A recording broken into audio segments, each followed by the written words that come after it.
자, 오늘 오전에 하나님 말씀 보도록 하겠습니다. 오늘 오전에 하나님 말씀은 마태복음 16장입니다. 마태복음 16장 21절로부터 24절까지입니다.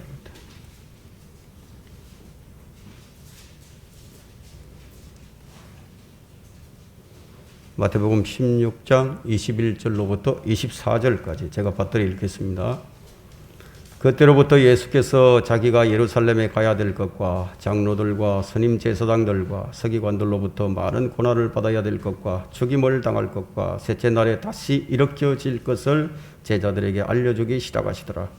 그때 베드로가 주를 붙들고 말리기 시작하면서 말하기를 주여 그럴 수 없나이다. 이런 일이 결코 주께 있어서는 아니되옵니다 라고 하니 주께서 돌아서서 베드로에게 말씀하시기를 사탄아 내 뒤로 물러가라. 너는 나에게 걸림이 되는도다. 이는 네가 하나님의 일들을 생각하지 않고 사람의 일들을 생각함이라고 하시더라.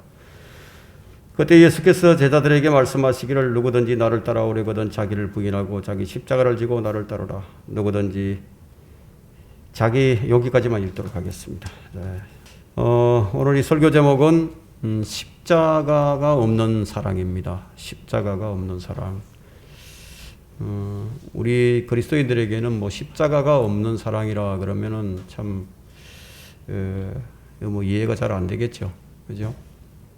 이 본문의 말씀은 참 우리가 매우 자주 듣는 말씀인데 여러분들이 이 말씀의 의미와 배경을 이미 다 잘 알고 계실 겁니다. 그러나 성경을 아는 것과 또 그 말씀의 권위에 굴복하는 것은 언제나 별개입니다. 여러분들이 오늘 이 말씀을 들으시면서 주의 말씀이 분명하다면 이 말씀이 사람의 입을 통해서 나오는 것이지만 하나님의 말씀을 받아들이지 아니할 때 그것이 무엇을 의미하는지는 여러분들이 잘 아셔야 됩니다. 우리는 사실상 많은 경우에 타성에 젖어 있습니다. 설교는 언제나 들을 수 있고요. 성경 공부는 시간만 내면 할 수 있습니다. 그러나 주의 말씀이 얼마나 소중하고 두려운 것인지 우리는 너무 자주 잊고 삽니다. 우리가 어떻게 되든지 간에 주의 말씀은 반드시 세워져야 함을 명심을 해야 합니다. 그만큼 주의 말씀은 절대적이라는 거예요. 교회는 주의 말씀이 선포되어지는 그 권위에 굴복하고 또 순종해서 그 말씀을 받아먹는 양들의 모임인 것을 우리는 알아야 합니다. 굴복하지 않고서 말씀을 먹는 경우는 없습니다. 본문 21절에 보면 그때로부터라고 말하고 있죠. 그때로부터. 그럼 그때는 무엇을 말하느냐 하면 베드로가 주는 그리스도 곧 살아계신 하나님의 아들이시니다라고 말한 때부터예요. 여러분 이 베드로의 고백이 참된 고백이라고 생각을 하십니까? 아니면 거짓된 고백이라고 생각을 하십니까?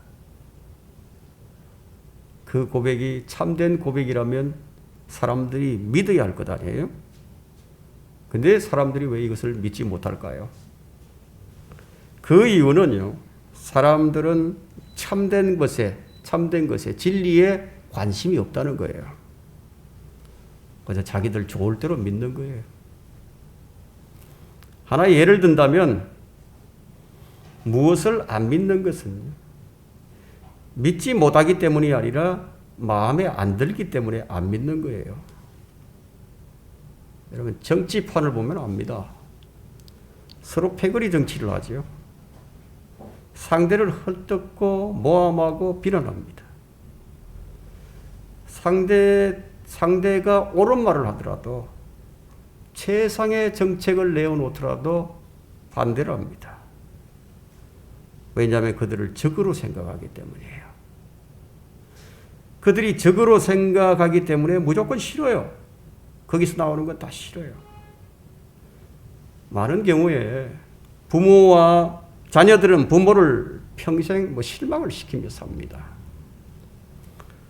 부모들은 또 많은 경우에 자녀들을 실망을 시킵니다. 그럼에도 서로가 왜 믿는지 아십니까? 피를 나눈 관계이기 때문이에요. 자녀이기에, 부모이기에 미우나 고우나 서로 사랑하는 거예요. 주님을 왜 못 믿습니까? 주님이 거짓이기 때문인가요? 그분이 참되시다는 것을 누가 모르겠습니까? 그분이 참되심에도 불구하고 왜 믿지 않는 것인가 하는 거예요. 그분이 마음에 맞지 않기 때문이에요. 내 마음에 안 맞아요. 어떤 사람들은 이렇게 얘기하죠. 나는 당신을 믿을 수 없는 사람이야. 그러면 그렇게 말하고 있는 그 사람은 자신이 참되기 때문에 자신을 믿는 것인가요? 그건 아니죠. 그저 자신이기 때문에, 자신을 좋아하기 때문에, 자신을 좋아하기 때문에 자신을 믿고 싶은 것이에요. 자신이 참되기 때문에 자신을 믿는 사람은 없어요. 왜냐하면 인간은 그만큼 죄로 물들어 있고요. 거짓을 즐겨하고 자기 생각이 옳으면 그만이기 때문에, 옳고 그러면 별로 중요하지 않아요. 내가 좋으면 그만이에요. 내게 손해가 된다고 생각하면 무엇이든지 가차없이 버려버립니다. 이것이 변질되고 타락한 우리의 속성이에요. 재판관계 시대에 이스라엘이 자기 좋을 대로 행하다가 어떤 고통을 당했는지 여러분 잘 알고 계실 겁니다. 재판관계는 모든 역사를 총괄하는 위대한 과학의 법칙을 보여주고 있는데요. 그 법칙은 인간 쇠락의 법칙이에요. 이것은 마치 지구의 중력의 법칙이나 연력학 법칙처럼 확고하게 세워져 있는 법칙이에요. 인간은 쇠락한다. 모든 시대의 경륜들은 배교로 끝이 납니다.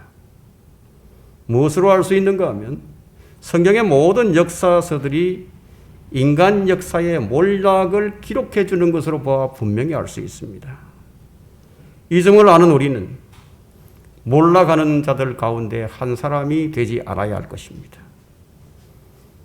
우리가 성경을 통하여 교훈을 얻지 못한다면 다른 곳에서 결코 얻을 수가 없어요. 그리스도인들은 영적인 눈이 열려야 합니다. 그래야만 사실을 그대로 보는 거예요. 사실을 그대로 보고 그대로 인식을 하고 성경이 말하는 바 그대로를 받아들일 수 있게 됩니다. 그래서 마침내 올바른 판단이 나오는 거예요. 여러분, 예수님을 안 믿는 사람들 한번 보세요. 예수님께서 그들로 하여금 믿지 못하게 하셨나요? 왜 안 믿는 거죠? 진리를 받아들이는 마음이 없기 때문이에요. 왜 사실을 사실로 못 받아들이죠? 예수님이 마음에 안 들기 때문에. 진리가 마음에 안 든다, 이게. 나는 예수님이 싫은 거예요. 그렇게 말하는 것이 훨씬 더 정직할 겁니다. 싫은 사람은 결코 믿을 수가 없어요. 좋아하는 사람은요, 뭐 좀 잘못을 범한다 하더라도 눈 질끈 감고 그냥 참아줍니다. 왜 그런가 하면 좋아하는 사람이기 때문이에요. 결국은 자기 편끼리만 모이고요. 자기 편끼리만 좋아하고 자기 편이 아니면 싫은 거예요. 그래서 사람은 어두움입니다. 사람의 마음은 만물보다 거짓되고 힘이 악합니다. 그러나 사람들은 그것을 알지 못한다고 성경이 말씀하고 있습니다. 빛이 세상에 와서나 사람들은 빛보다 어둠을 더 사랑한다고.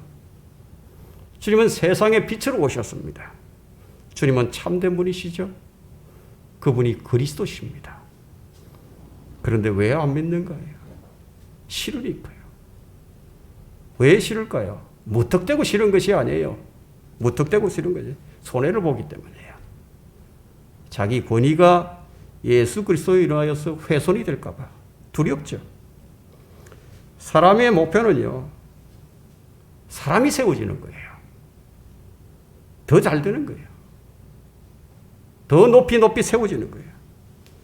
결국 인생이 그 싸움이에요. 예, 인생이 그 싸움이라고. 우리는 바로 이 기초 위에, 어떤 기초죠? 예수 그리스도께서 뭐라고 말씀하셨어요?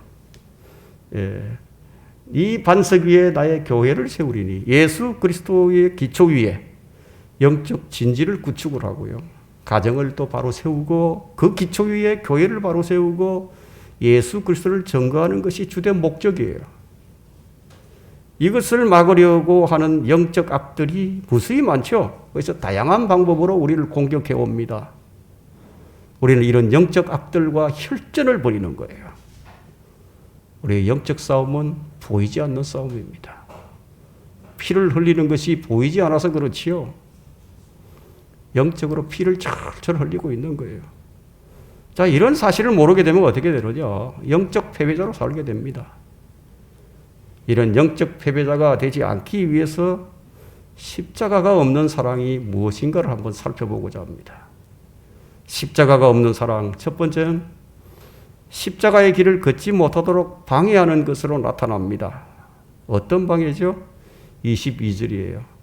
그때 베드로가 줄을 붙들고 말리기 시작하면서 말하기를 주여 그럴 수 없나이다. 이런 일이 결코 주께 있어서는 아니되옵니다. 베드로가 주님께서 십자가의 길을 가지 못하도록 말리고 있습니다. 이것은요, 믿음을 파괴하는 행위로 나타나게 됩니다. 영적 전쟁은 멀리 있는 것이 아니에요. 가장 가까운 곳에 있습니다. 가까운 곳에서 일어납니다. 가깝게는 내 안에서 일어납니다. 그 다음은 가정에서 일어납니다. 그 다음은 교회에서 일어납니다. 그리고 내 주변이 온통 영적 전쟁터예요. 정신을 차리지 않으면 마귀의 밥이 되어버립니다. 마귀는 무엇을 가지고 공격을 하는지 아십니까? 이브에게 다가오듯이요. 다가옵니다. 뱀이 그의 관계로 이브를 속였듯이 우리 마음도 어떤 방법으로든지 그리스도 안에 있는 단순함에서 떠나 부패하게 만들려고 합니다. 중도하차시키는 것이 그의 목표죠. 바울 시대부터 이런 무리들이 있었습니다. 이들의 특징은 단순한 것을 복잡하게 만드는 것이 특징이에요.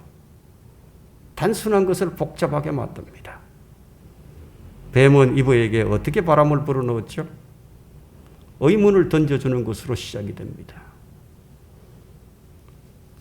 창세기 3장 1절에는 뱀이 더욱 강교하여 그 여자에게 말하기를 참으로 하나님께서 말씀하시기를 너희는 동산의 모든 나무에서 나는 것을 먹지 말라 하시더냐. 참으로 그게 맞느냐는 거예요. 그게 진짜냐 묻는 거죠. 자, 이렇게 한마디 딱 던져주게 되면 그것을 들은 사람들은 그때로부터 마음이 흔들리기 시작합니다. 왜 흔들리게 돼 있어요? 예. 교회를 파괴시킬 때도 바로 이런 방식으로 취하게 됩니다. 바울은 이런 자들을 경계하라고 말하고 있죠. 여러분 사도행전 20장 30절 한번 펼쳐보십시오.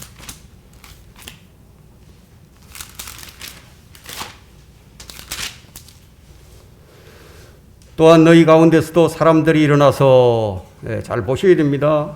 또한 너희 가운데서도 사람들이 일어나서 왜곡된 것을 말하여 제자들을 끌어내어 자기들을 쫓게 할 것이라. 먼 곳에 있는 것이 아니죠. 너희 가운데라고 했습니다. 너희 가운데서 일어난다고. 그리고 자기를 쫓게 할 것이라고 했습니다. 그렇게 되면 편이 갈라집니다. 여러분의 마음을 복잡하게 만드는 것은요, 무엇이든지 일단 경계를 해야 됩니다. 길을 내어주면 당하게 되는 거예요. 거짓말도 계속 들으면 진짜로 들리고요. 헛된 거짓교리도 계속 듣다 보면은 쇠뇌가 됩니다.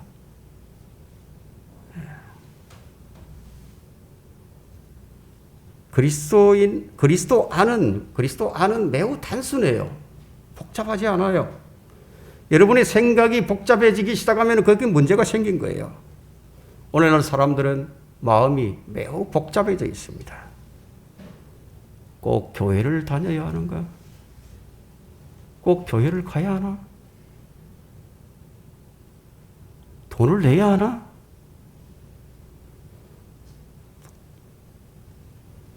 의문이 생기게 된다. 그런 생각이 들기 시작하면은 이미 어느 정도 넘어간 상태예요. 예? 주님께서 모일 필요도 없는 교회를 왜 세웠겠습니까? 왜 감독을 세워서 피로 사신 교회를 돌보게 하셨습니까? 왜 함께 모이는 것을 저버리지 말라고 말씀하셨을까요? 그럼에도 꼭 교회를 가야 하나? 뭐 인터넷으로 경배하면 되지. 이런 생각이 들어요. 처음에는 아주 적은 것으로부터 시작했어요. 점점 더 확대해져 나갑니다. 이런 식으로 믿음을 파괴하고 교회를 약화시킵니다. 그 배후에 보이지 않는 영적 악이 있어요. 바로 마귀가 조종을 합니다. 육체의 생명은 피해 있죠. 하지만 이 육체의 생명을 미워하지 않고는 주님을 따를 수가 없습니다. 구약 성경은 저주로 끝이 났습니다. 그러나 신약의 성경은요, 은혜로 끝이 납니다. 구약의 저주를 주님께서 십자가에서 끝내버리셨어요. 구약에는 십자가가 등장하지 않지만 신약의 시작은 십자가의 은혜로 시작해서 십자가의 은혜로 끝마치는 거예요. 그래서 신약은 혈과 육으로는 하나님의 나라를 상속받을 수 없나니 썩을 것은 썩지 아니하는 것을 상속받을 수가 없느니라고 말씀하셨어요. 너희가 거듭난 것은 썩어질 씨로 된 것이 아니라 썩지 아니할 씨로 된 것이니 곧 살아있고 영원히 거하는 하나님의 말씀으로 되었느니라. 육체의 생명은 피에 있어요. 그래서 그 피는 썩습니다. 모든 질병은 피로 인해서 생깁니다. 여러분, 이런 은혜의 말씀을 어디서 들을 수 있겠습니까? 이 육체의 생명을 가지고는 주님을 사랑할 수도, 주님을 경배할 수도, 주님께 나아갈 수도 없어요. 이 문제를 해결해 주시려고 주님께서 십자가를 지신 거예요. 우리의 두 번째 출생을 위해서 주님께서 십자가를 지셨습니다. 그런데 그 십자가를 가로막게 되면 어떻게 되죠? 하나님의 구원 계획을 무산시키는 행위가 되는 거예요. 갈라디아서 3장 13절에는 그리스도께서 우리를 위하여 저주가 되셔서 율법의 저주로부터 우리를 구속하셨으니 기록되기를 나무에 매달린 자는 누구나 저주를 받은 자라고 하였도다. 이 율법의 저주를 주님께서 대신 받아주셨습니다. 우리의 무엇이 십자가를 가로막고 있는 것인가, 그것을 알아야 합니다. 항상 십자가를 가로막는 것이 우리 안에 존재하고 있습니다. 그리고 바로 우리 주변에 있습니다. 우리는 이것과 끊임없이 싸워야 합니다. 갈라디아서 5장 10절에는 육신은 성령을 거슬려 욕심을 부리며 성령은 육신을 거슬리나니 이것은 서로 반복하여 너희가 하고자 하는 일을 하지 못하게 하느니라고 하고 있죠. 이런 싸움이 어디서 일어나냐? 우리 생각 속에서 일어납니다. 무슨 문제가 있어서 싸우는 것이 아니에요. 하나는 주님의 편이고 하나는 마귀의 편이기 때문에 그래서 서로 싸우는 거예요. 우리 육신은 결코 주님을 믿을 수가 없어요. 결코 주님을 따를 수도 없어요. 그것은 아예 자체가 불가능한 겁니다. 아예 싫어요, 주님이. 주님이 싫다 이거예요. 주의 십자가로 가는 것이 싫어요. 서로 반목하고 서로 대적을 합니다. 겸손한 자만이 이 말씀을 들을 수 있을 겁니다. 그렇다고 겸손은 내가 겸손해야지 한다고 해서 겸손해지는 것이 아니에요. 하나님의 말씀으로 자신이 발견되어질 때 그 겸손의 위치로 내가 나갈 수 있는 거예요. 어둠에 속하여 있는 자는요, 결코 겸손해질 수가 없습니다. 왜냐하면 어둠에 속한 자는 어둠이 자기 편이에요. 그러니 어둠을 사랑할 수밖에 없죠. 이 어둠이 십자가에서 제거될 때라야 비로소 자신을 볼 수 있는 거예요. 내 위치가 어떤 것인가를 보는 거예요. 거기서 비로소 굴복이 무엇인지를 알게 됩니다. 내세울 만한 것이 아무것도 없어요. 겸손할 수밖에 없죠. 그래서 십자가 외에는 결코 자랑할 수 없게 됩니다. 주님은 이 세상에 화평을 주러 오신 분이 아니에요. 주님께서 이 세상에 화평을 주러 오신 분이라면 주님께서 이 세상 나라를 어떻게 하셨을 것 같습니까? 이 세상 나라를 정복하고 이 땅에 천국을 바로 세우셨겠죠. 그러나 주님께서는 그렇게 하시지 않으셨어요.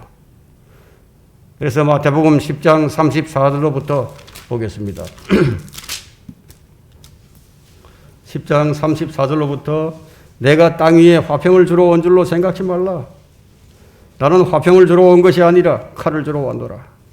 내가 온 것은 사람이 그 아버지와 딸이 그 어머니와 며느리가 그 시어머니와 서로 대적하게 하려 함이니라. 사람의 원수들은 그의 가족 중에 있으리라. 어디에 있죠? 가족 중에 있다.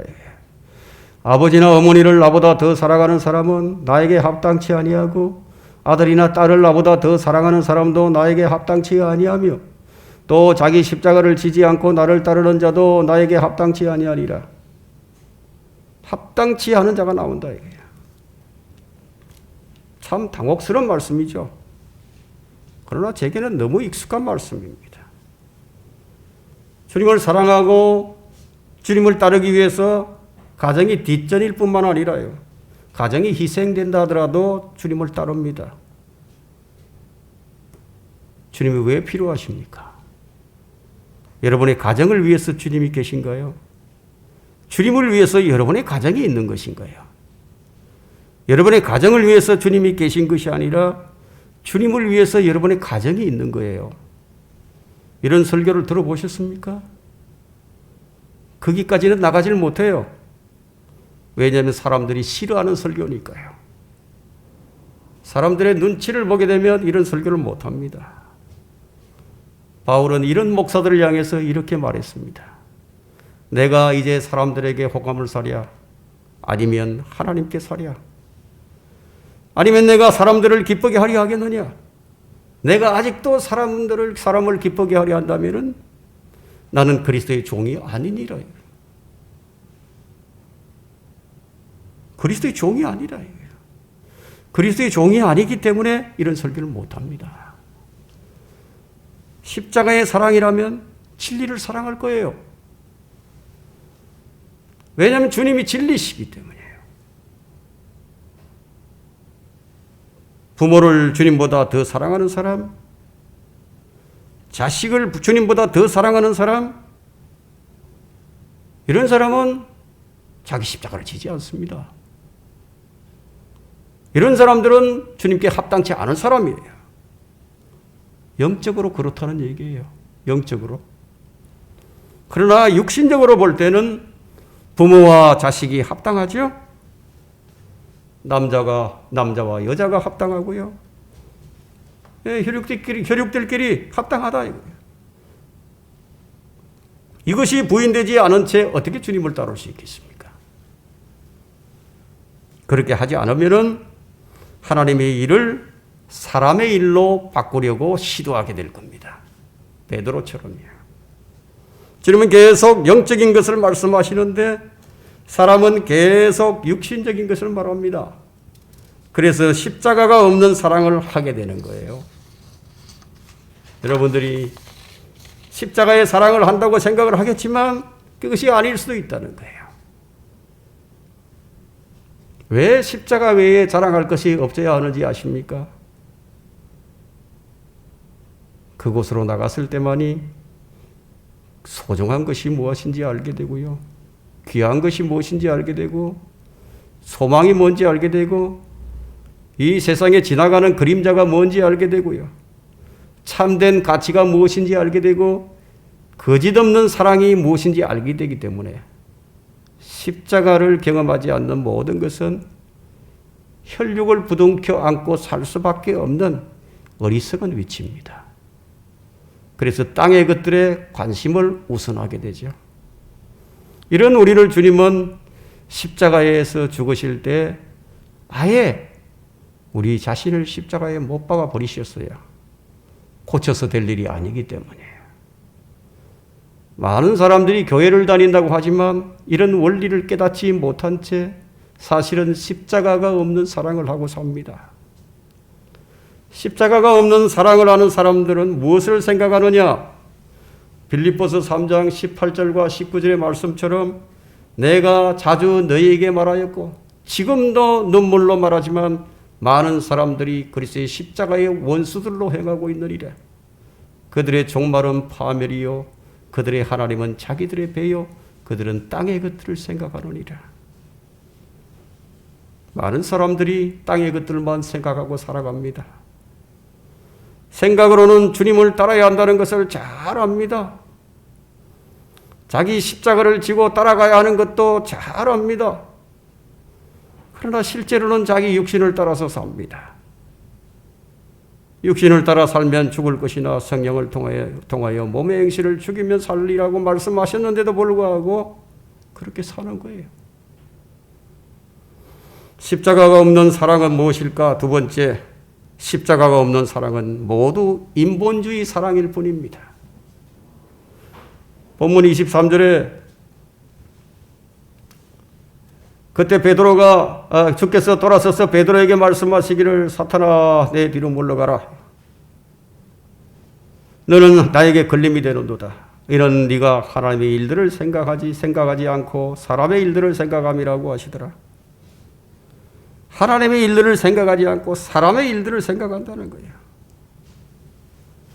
여러분 십자가가 없는 면류관이 있을까요? 구원받은 자와 구원받지 못한 자의 차이가 무엇입니까? 구원받지 못한 사람은 자기 자신에 대해 자기 자신을 부인하는 것에 대해서 전혀 알지 못해요. 평소에는 잘합니다. 희생도 잘하는 것 같습니다. 그러나 위기 앞에 서면 그대로 드러나 버립니다. 그 자신이 십자가로 나아가지 못한 것이에요. 그것이 십자가의 사랑을 누리는 자와 누리지 못하는 자의 차이점입니다. 왜 주님이 필요하십니까? 자기 자신이 세워져야 한다면 주님이 왜 필요하신가요? 그냥 마음대로 살면 되죠. 교회도 자신이 선택하고 성경도 자신이 선택하고 뭐든지 자신이 하면 되죠. 그러나 주님은 바로 그것과 싸움을 하십니다. 오늘의 말씀은 매우 중요합니다. 최소한 몇 번 듣고 또 들어야 합니다. 마태복음 16장 18절은 로마 가톨릭이 왜곡해서 기초로 사용한 구절인데 그들은 베드로의 기초 위에 교회를 세웠습니다. 한 번도 로마에 가본 적이 없는 이 베드로를 교황 1세로 추대하여 가짜 시신을 만들어서 로마 베드로 성당 지하에 묻어버렸습니다. 만일 그들이 주 예수 그리스도를 정말로 사랑하고 정말로 그분을 믿는다면요. 왜 성경에도 없는 것들을 만들어서 사용할까요? 이 점을 여러분들이 주의해야 됩니다. 왜 성경에 없는 걸 만들어서 하죠? 왜 성경에 명시하고 있지 않은 것을 왜 사실인 것처럼 얘기를 하죠? 무서운 일이 일어나고 있는 거예요.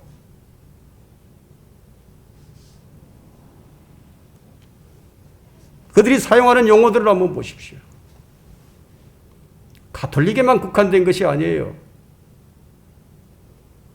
지금 개신교, 성경대로 믿는 교회 말할 필요도 없어요.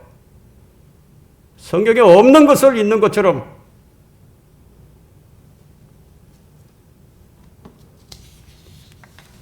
가톨릭이 사용하는 그 모든 것들이요. 성경에 어느 하나라도 있는지 한번 찾아보세요. 주님께서 그것을 만들어서 실행하라고 명령을 해주신 것인가요? 그것이 성경에 어디에 있는 것인가요? 정말 주님을 사랑한다면, 정말 진리를 사랑한다면 그렇게 못할 거예요. 주님은 바리새인들이 하나님을 믿는다고 말하자 주님께서 그들에게 말씀하시기를 너희가 하나님을 믿었으면 나를 믿었으리라고 말씀하셨어요. 주님을 사랑한다면 주님의 계명들을 지키지 않겠습니까? 로마 가톨릭은 십자가가 없는 사랑을 말하고 있습니다. 성경에서의 사랑은 창세기 22장에서 처음으로 등장합니다. 처음에 사랑이 어디로 연결되고 있는지 아십니까? 갈보리 십자가로 정확히 연결되고 있습니다. 하나님의 사랑은 갈보리 십자가에서 시작이 됩니다. 십자가 없는 사랑을 생각할 수도 없어요. 우리가 아직 죄인이었을 때 그리스도께서 우리를 위하여 죽으심으로써 하나님께서는 우리를 향한 그의 사랑을 나타내셨느니라. 로마서 8장에 분명하게 말씀하고 있죠. 이것이 하나님의 사랑입니다. 그렇다면 갈보리 십자가로 향하지 않는 모든 사랑은 무엇일까요? 인본주의 사랑이에요. 교회에서 십자가가 없는 사랑, 자기를 부인하지 않고 자기 십자가를 지지 않고 주님을 사랑한다 이거예요. 그 이유가 무엇이라고 생각하십니까? 가톨릭의 치마폭 안으로 다 들어가 버렸기 때문이에요. 가톨릭에 한가하여 가톨릭에서 나온 개신교가 지금은 다시 가톨릭화 되어 버렸습니다. 그들의 종교개혁은 무엇과 같습니까? 빛바랜 사진과 같은 꼴이 되어버리고 말았죠. 그러나 이것이 이상하다고 생각할 필요가 없어요. 왜 그렇게 되었을까? 이상하게 생각할 것 전혀 없습니다. 하나님의 법칙은 만물이 왔던 곳으로 되돌아가는 것이 하나님의 법칙이에요. 사람이 흙에서 나왔으니까 흙으로 돌아갑니다. 개신교가 가톨릭에서 나왔으니까 가톨릭으로 다시 되돌아간 거예요. 우리와는 달라요. 우리는 재침례 교도들입니다. 예수님의 제자들에 의해서 세워진 교회예요. 다르다고요. 가톨릭과 같이 베드로 반석 위에 세워진 교회가 아니에요. 우리의 반석이신 주 예수 그리스도 위에 세워진 교회입니다. 마태복음 16장 18절 다시 말합니다. 나도 너에게 말하노니 너는 베드로라. 그리고 이 반석 위에 나의 교회를 세우리니 지옥의 문들이 그것을 이기지 못하리라. 우리 교회는 지옥의 문들이 이기지 못하는 교회예요. 우리 교회는 주님의 교회예요. 내 교회가 아니에요. 여러분의 교회도 아니에요. 주님의 교회예요. 그들과는 격이 달라요. 여러분 주님을 사랑하십니까? 여러분의 사랑을 어떻게 인정받게 됩니까? 사랑은 입증되어야만이 사랑이에요. 주님께서 그의 사랑을 우리에게 입증하셨듯이 우리 또한 우리의 사랑을 그분께 입증해야 합니다. 어떻게 입증을 해야 합니까? 그것도 어떻게 입증해야 할지 주님께서 말씀해 놓으셨죠.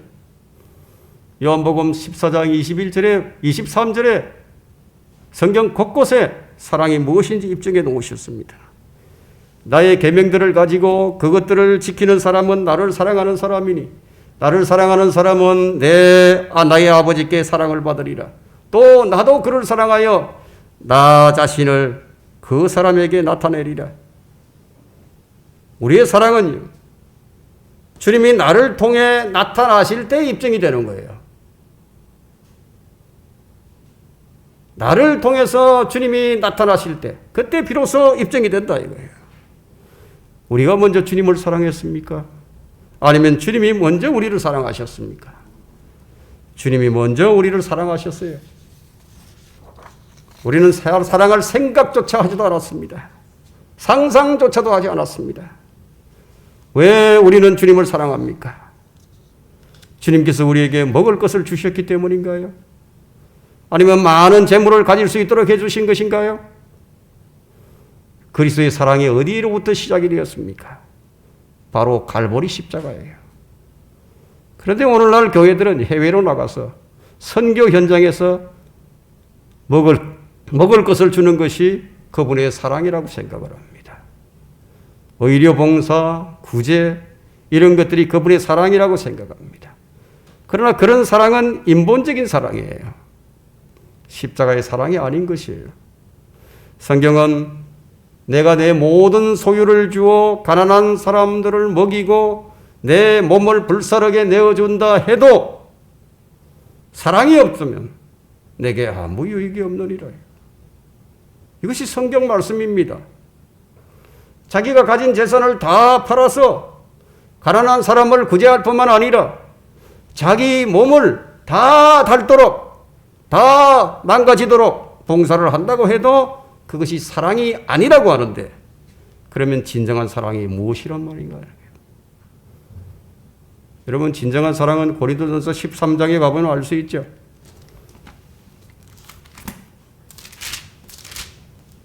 13장 4절로부터 보겠습니다. 사랑은 오래 참고 친절하며, 사랑은 시기하지 아니하고, 사랑은 자랑하지 아니하며, 교만하지 아니하고, 무리하게 행하지 아니하며, 자신의 유익을 추구하지 아니하고, 급히 성내지 아니하며, 악을 생각하지 아니하고, 불의를 기뻐하지 아니하며, 진리를 기뻐하고, 모든 것을 참으며, 모든 것을 믿고, 모든 것을 바라며, 모든 것을 견디어내느니라. 이것이에요. 이것이 사랑이에요. 거듭나지 않은 사람이 어떻게 십자가의 사랑을 알 수 있겠어요? 거듭나지 못한 사람이 어떻게 하나님의 영의 일들을 알 수 있겠어요?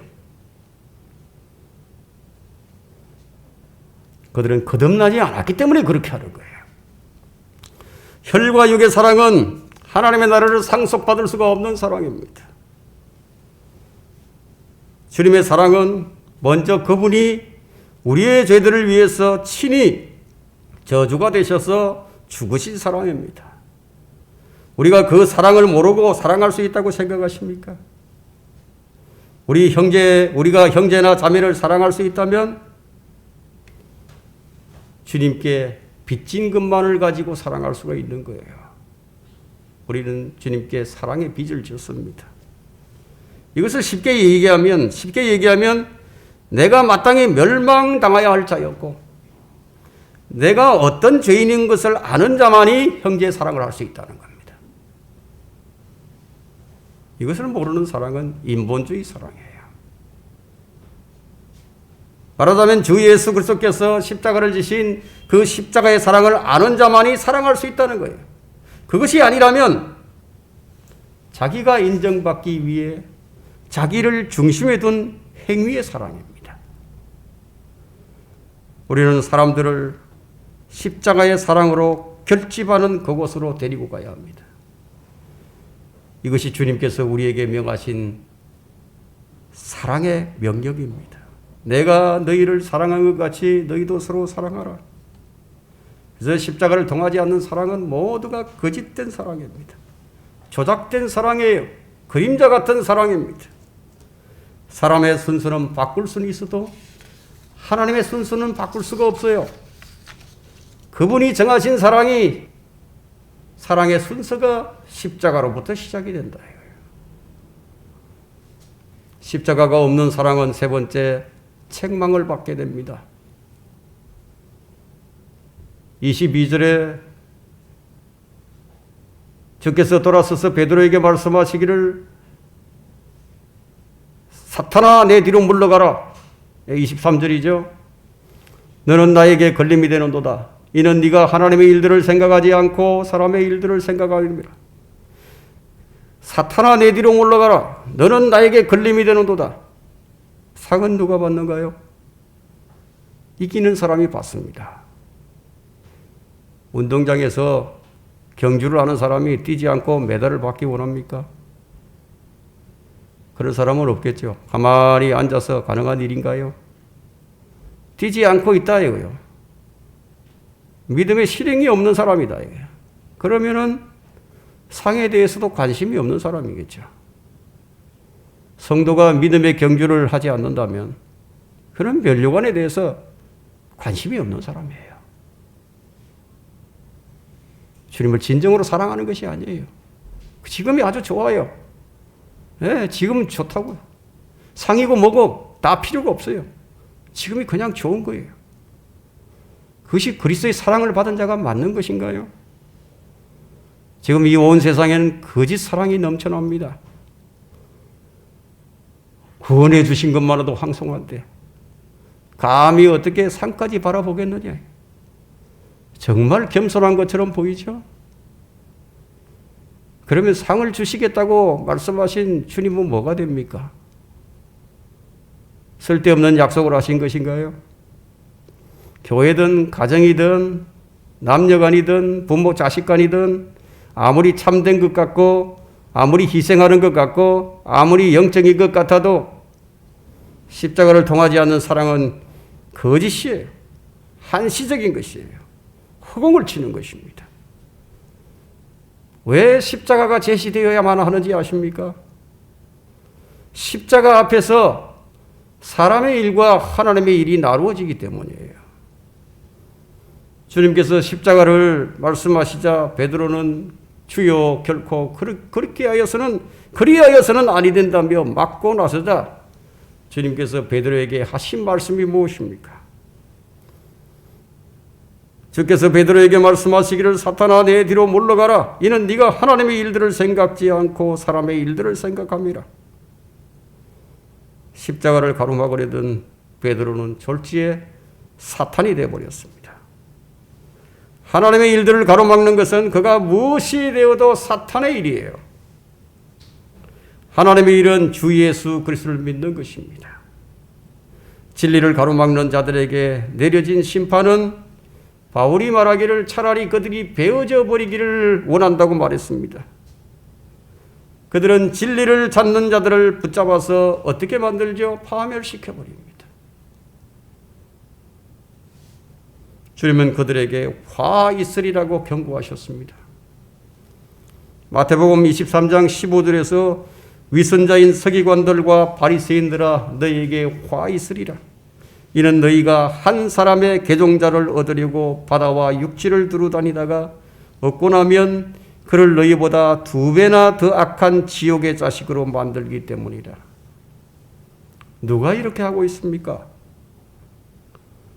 자기네 교회로 끌어다가 아무것도 모르게 만들어서 지성이면 감천으로 만들어 자기 좋을 대로 하나님을 열성으로 섬기게 하는 자들이 그렇게 한다는 거예요.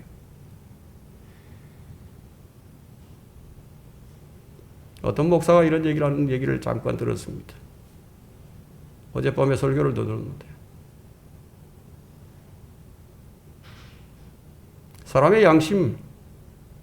사람의 양심대로 우리에게 주신 이 보존된 하나님의 성경을 자기 마음대로 해석할 수 있다는 그런 설교를 하더구만요. 유명한 목사인데 누구라고 말하지는 않겠습니다. 100여 년 동안 개역 성경만 가지고 손에 들고 얘기를 하다가 그걸 가지고 최종 권위로 삼고 주님을 섬기다가 비로소 우리 손에 보존된 킹제임스 성경이 들려졌는데 그 성경을 가지고 있는 사람들이 자신의 양심으로 자유롭게 자기가 마음대로 해석을 해도 된다고. 가능한가요? 그것이?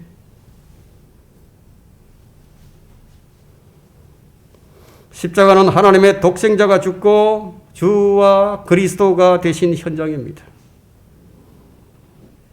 하나님의 독생자가 죽고 주와 그리스도가 되셨다 이거. 그것이 십자가다 이거예요.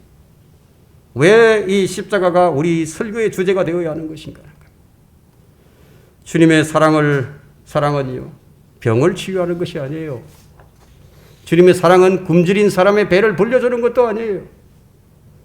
주님의 사랑은 우리의 죄를 제거하고 저주에서 우리를 대속하신 것입니다. 우리를 대속하셨어요. 구속하셨어요. 이런 본질의 사랑을 뒤로하고 모두 인본적인 사랑만을 펼치려고 하고 있습니다. 십자가를 통과한 사랑은 무엇입니까? 주님께서 왜 십자가에서 피를 흘리셨습니까? 우리가 흘려야 할 피를 그분이 대신 흘려주셨습니다. 십자가는 물과 피를 다 쏟아낸 현장입니다. 이제 더 이상 혈과 육을 사용할 수 없어요. 성경은 전쟁의 책입니다. 전쟁은 피를 흘리는 싸움이에요. 그러나 우리의 싸움은 이제 더 이상 혈과 육의 싸움이 아니에요. 혈과 육의 싸움은 사람의 싸움입니다. 이것이 마귀가 주로 사용하는 무기예요.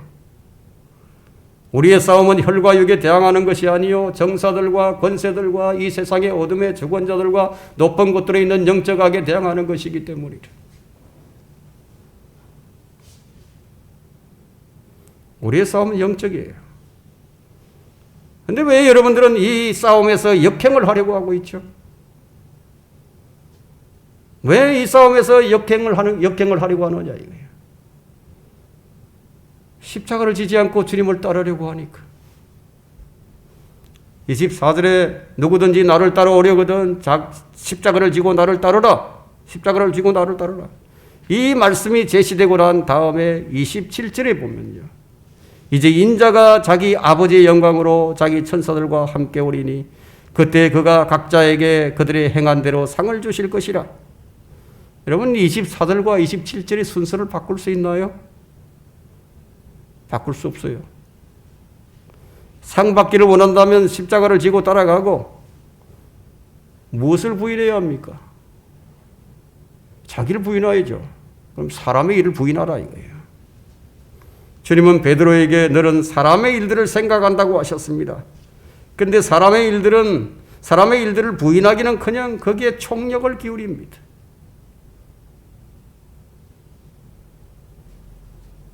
갈라디아서 6장 14절에 그러나 나에게는 우리 주 예수 그리스도 십자가 외에는 자랑할 것이 없나니.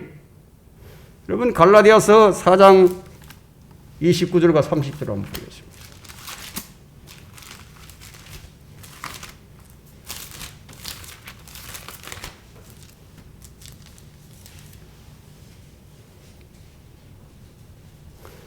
그러나 그때 육신을 따라 난 자가 성령을 따라 난 자를 박해하였던 것처럼 지금도 그러하도다. 지금도 그러하도다. 그러나 성경이 무엇이라 말씀하느냐? 여종과 그녀의 아들을 내어 쫓으라. 이런 여종의 아들이 자유로운 여자의 아들과 함께 상속을 받지 못할 것임이니라고 하였느니라. 이스마엘이 하나님을 아버지라고 부릅니다. 아브라함을 아버지라고 불러요.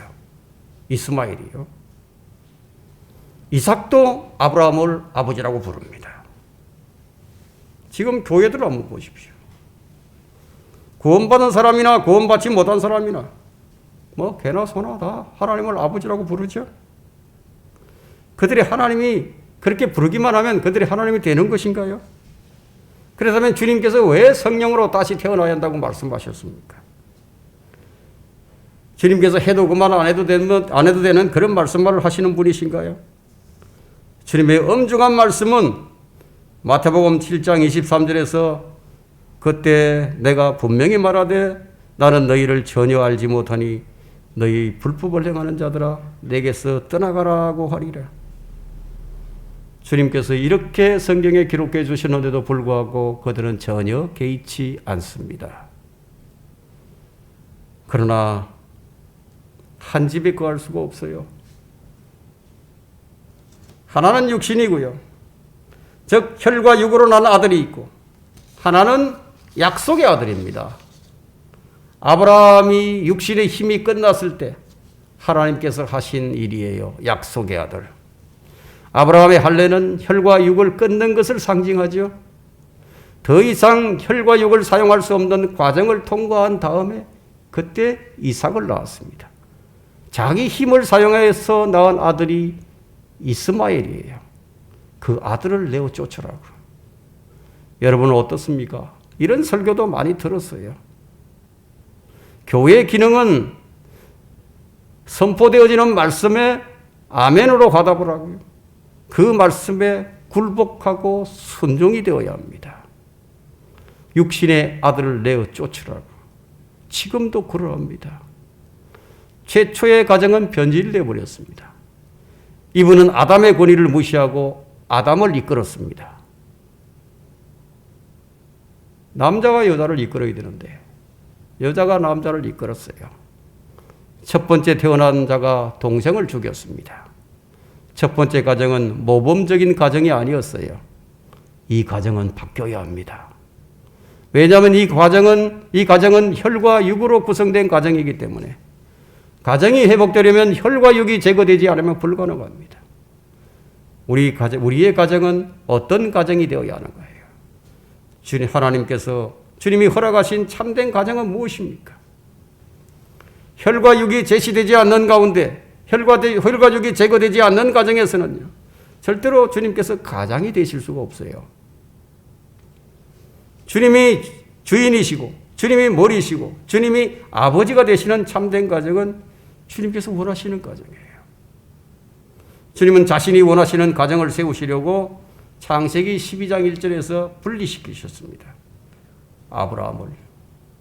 주님의 사역은 떠나지 않으면 안 되는 사역입니다. 성별하지 않으면 안 되는 사역입니다. 불가능하다 이거예요. 창세기 12장 1절과 2절에 너는 네 고향과 네 친족과 네 아비 집을 떠나 내가 네게 보여줄 땅으로 가라. 내가 너로 큰 민족을 이루게 할 것이며 네게 복을 주고 네 이름을 위대하게 하리라. 너는 복이 되리라. 자, 주님은 우리의 지각이나 이성으로는 이해 불가한 분이십니다. 아브라함을 믿음의 조상이라고 합니다. 아브라함은 우리의 믿음의 행로의 그림자예요. 창세기 22장 1절에서 이 일들 후에라고 이제 시작을 하고 있는데요. 이 일들 후에라고 시작하는데 이 일들이 어떤 일인가 하면요. 아브라함이 고향을 떠나고 친족을 떠나고 아비를 떠나고 조카 롯을 떠나보내고 그의 아들 이스마엘을 떠나보내고 이 일들 후에 이런 일들이 있고 난 후에 이제 이삭까지 하나님께서 바치라고 하십니다. 무엇 때문입니까? 혈육을 부인하라고요. 혈과 육을 시험하고 있습니다. 즉 자신을 부인하지 않고는 절대로 주님을 따를 수가 없습니다. 이것이 모범된 믿음의 조상 아브라함의 가정이었어요. 상식적으로 인간적으로 이해가 되십니까? 안 돼요. 이 설교도 수없이 들었어요. 가정이라는 것이 피로 구성된 것이에요. 이 피로된 가정을 부인하지 않고는 주님을 따를 수가 없다. 그렇다고 오해하지는 마십시오. 말은 항상 새겨서 들어야만 합니다. 주님께서 하신 말씀이 살리는 것은 영이니 육은 전혀 무익하니라. 내가 너에게 한 말은 영이요 생명이라고 말씀하셨어요. 이 말씀을 이해했다면 아마 이 설교를 이해하기가 가장 쉬울 거예요. 그런데 어떻습니까? 계속 육신적인 생각만이 나는 거예요. 육신에 관한 것만 생각을 한다 이거예요. 그래서 주님은 육에 관한 것이 아니라 영에 관한 것이라고 말씀을 하시는데 사람들은 계속해서 육신적인 것으로 빨아듣는다. 주님은 우리를 위해서 물과 피를 다 쏟아버리셨습니다. 사랑하는 부모, 사랑하는 자식, 사랑하는 아내, 사랑하는 남편, 사랑하는 친족들 모두를 십자가를 지고 사랑하면 되는 거예요. 십자가를 지고 사랑해야 된다 이거예요. 엄중하신 하나님의 말씀입니다. 혈과 육을 사랑하면 하나님과 반대로 갑니다. 우리가 사랑할 수 있는 것은 십자가를 통한 사랑 하나뿐임을 명심을 해야 합니다. 결론적으로 25절에 누구든지 자기 생명을 구하고자 하면 잃을 것이요 누구든지 나를 위하여 자기 생명을 잃으면 얻으리라. 우리 안에 먼저 들어앉아 있는 게 무엇인가요? 우리 옛 본성이에요. 옛사람이 들어앉아 있습니다. 이것이 우리가 싸워야 할 대적이에요. 혼을 거슬러 싸우는 육신의 정욕들이에요. 내 혼이 싸워서 이겨야 하는 것이 내 육신이에요. 이 육신에서 나오는 정욕들을 피하라고 성경은 경고하고 있습니다. 우리 혼을 속이는 사기꾼이 바로 우리 육신이에요. 주님이 주인이 되시함에도 불구하고 내 자신을 쓰고자 하는 육신이 마귀의 종노릇을 하고 있는 것이에요. 만일 이 교회가 십자가를 통과하고 주의 성령으로 능력의 말씀이 선포되어지는 이것이 교회의 목적이고 이것이 선포되는 현장인데 여러분들이 육신을 앞세운다면 누구와 싸우는 것입니까? 주님과 싸우는 거예요. 주님은 자아가 죽은 그리스도인들을 요구하고 계십니다. 그래서 성령은 육신을 거스르고 육신은 성령을 거스르는 거예요. 육신의 자녀인 이스마엘이 약속의 자녀인 이삭을 박해를 했습니다. 여러분의 육신이 죽지 아니하면 교회의 순결함이 무엇인지 알지 못하게 됩니다. 순결함이 무엇입니까? 거룩함과 순결함이 무엇입니까? 육신을 사용하면 그것이 무엇이 되었든지 더러운 거예요. 그것이 제거된 것이 거룩한 것입니다. 여러분 안에 그것을 내어 쫓는 훈련을 해야 하는데, 그런데 오히려 그것을 종기 여기는 삶을 살아갑니다. 그것은 자연인들의 삶과 다를 바가 없어요. 그리스도인들은 자연인들과는 차원이 다른 삶이에요. 자연인들은 혈과 육으로 손을 잡고 가는 것이지만 그리스도인들은 주님과 함께 손을 잡고 동행을 합니다. 그것은 십자가의 길 아래서만 가능한 것이에요. 여러분들이 주님과의 손을 잡고 그 다음에 다른 사람의 손을 잡아야 되는 거예요. 여러분의 친구는 누구입니까? 여러분의 위로가 누구입니까? 소망이 무엇입니까? 주님께서 우리의 전부가 되시기를 간절히 바랍니다. 우리의 싸움은 최후의 승리를 얻을 때까지 계속됩니다. 설교를 마쳤습니다.